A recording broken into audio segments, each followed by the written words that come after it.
का एक पन्ना सीताराम सेकसरिया द्वारा लिखित पाठ के एमसीक्यू मैंने आपके लिए अपलोड कर दिए हैं।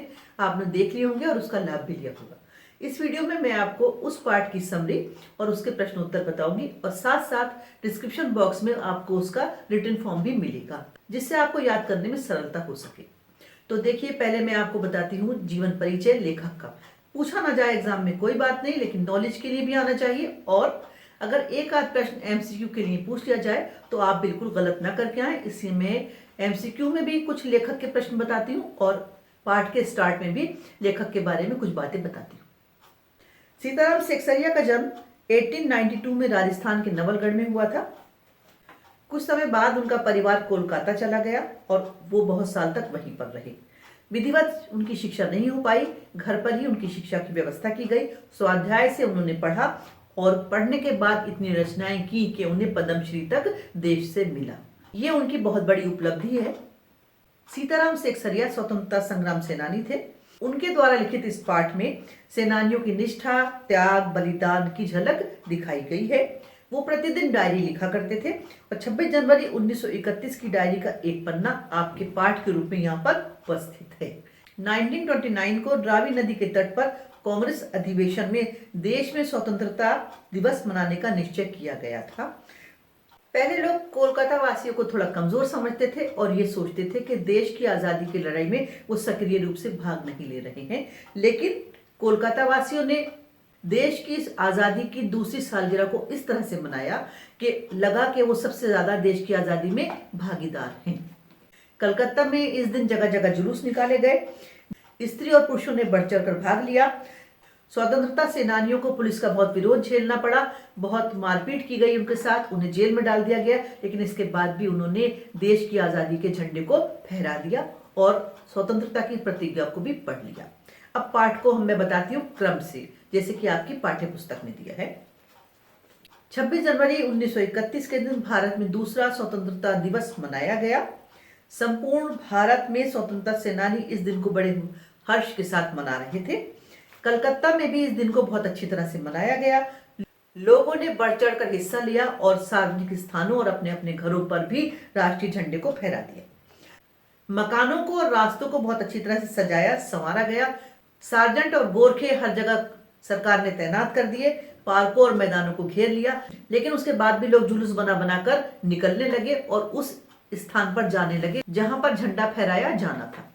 सरकार की तरफ से नोटिस था कि कोई भी उस स्थान पर ना इकट्ठा हो जो मोनूमेंट है। लेकिन काउंसिल का नोटिस ये था कि 4:24 पर सभी लोग उस स्थान पर इकट्ठा हों और देश के झंडे को फहरा दें। पुलिस मोनूमेंट के पास सुबह से इकट्ठी हो गई थी।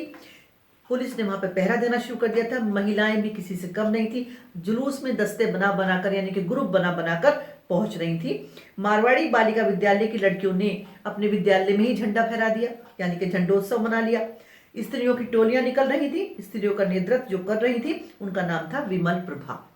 इस जुलूस में 105 महिलाएं शामिल हुई। जुलूस को रोका गया, मारा पीटा गया, सैकड़ों लोग घायल हो गए। स्त्रियों ने भी इसमें भाग लिया और वो भी घायल हुई।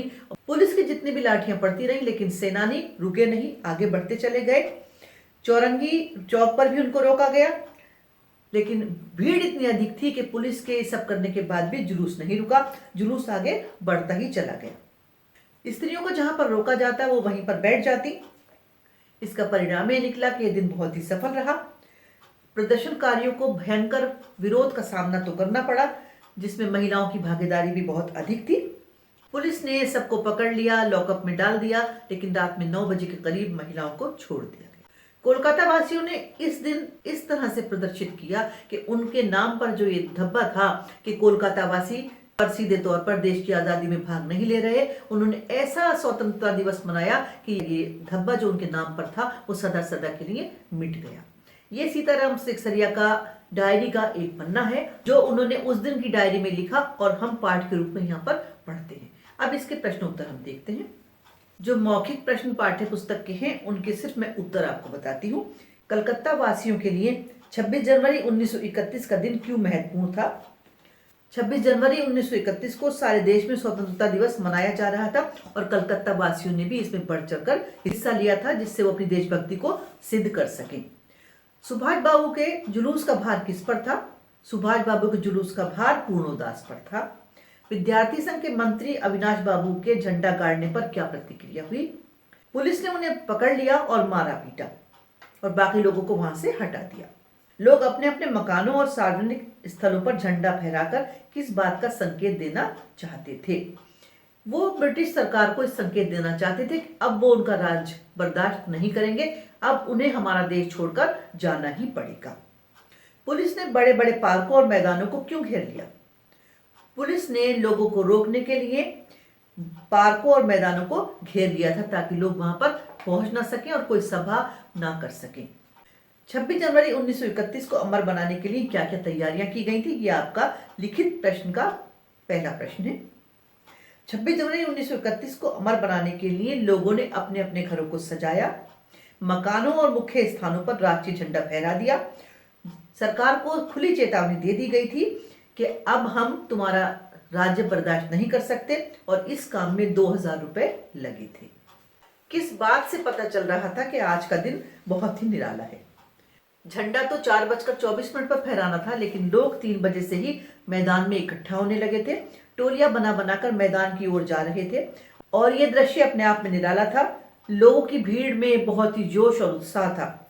उन्होंने पुलिस का खुला विरोध किया था क्योंकि वो अब उनको नहीं चाहते थे, इसलिए ये दिन अपने आप में बहुत ही निराला था। सबसे इंपॉर्टेंट आपका प्रश्न ये है कि पुलिस कमिश्नर के नोटिस और काउंसिल के नोटिस में क्या अंतर था। पुलिस कमिश्नर ने स्वतंत्रता दिवस को ना मनाए जाने के उद्देश्य से नोटिस दिया था। उनका नोटिस था कि कोई भी सभा नहीं हो सकती, लोग कहीं पर इकट्ठा नहीं हो सकते। लेकिन काउंसिल का नोटिस था कि 4:24 पर मोन्यूमेंट के नीचे सब लोग जमा हो जाएं क्योंकि झंडा फहराया जाएगा और स्वतंत्रता की प्रतिज्ञा पढ़ी जाएगी, इसीलिए लोग वहां पर जमा हो रहे थे। धर्मतल्ले के मोड़ पर आकर जुलूस क्यों टूट गया।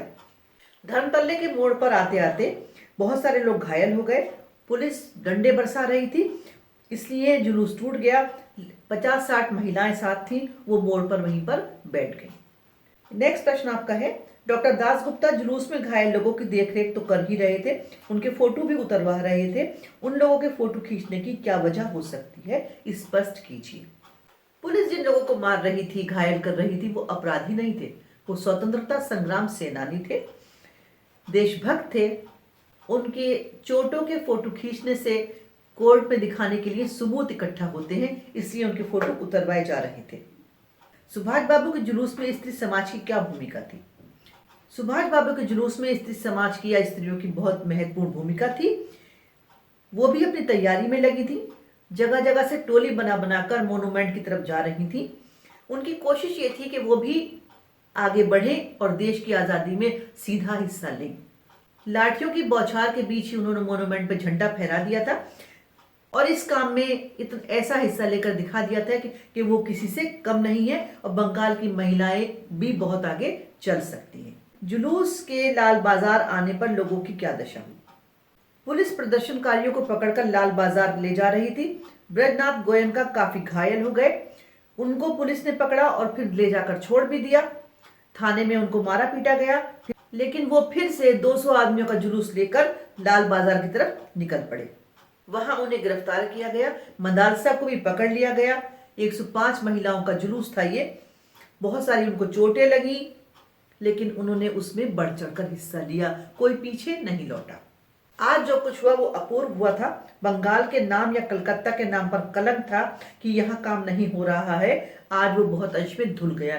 यह आपका आशय स्पष्टीकरण का पहला प्रश्न है।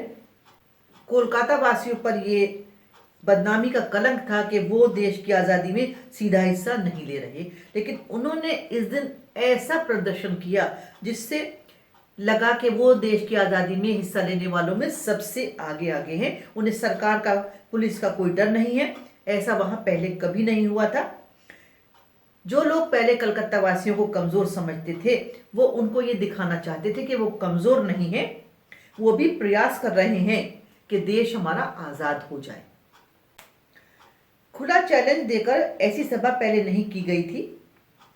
उस समय देश में अंग्रेजों का शासन था, लोग स्वतंत्र होने के लिए परेशान थे, इसलिए उन्होंने स्वतंत्रता दिवस मनाया। इससे पहले स्वतंत्रता प्राप्ति के लिए गुप्त रूप से प्रयास किए जाते थे। स्वतंत्र न होते हुए भी स्वतंत्रता दिवस मनाना सरकार को खुला चैलेंज था कि हम आजाद नहीं है बल्कि हम आजाद जैसे हैं। ये बात सिद्ध करना सरकार को एक चैलेंज देना ही था। तो ये हो गया आपके डायरी का एक पन्ना पाठ के वो प्रश्न उत्तर जो बहुत महत्वपूर्ण हैं। आपकी पाठ्य पुस्तक के जो बैक साइड के प्रश्न उत्तर हैं उनको ध्यान से पढ़िएगा, बल्कि याद कीजिएगा। वो आपको बहुत अच्छी तरह याद होने चाहिए। पेपर करते समय जब आपको याद होता है तो आप बहुत फ्लो से लिखते हैं और पेपर आपका इतनी टाइम में पूरा हो जाता है कि आपको रिवीजन का अच्छा टाइम मिलता है।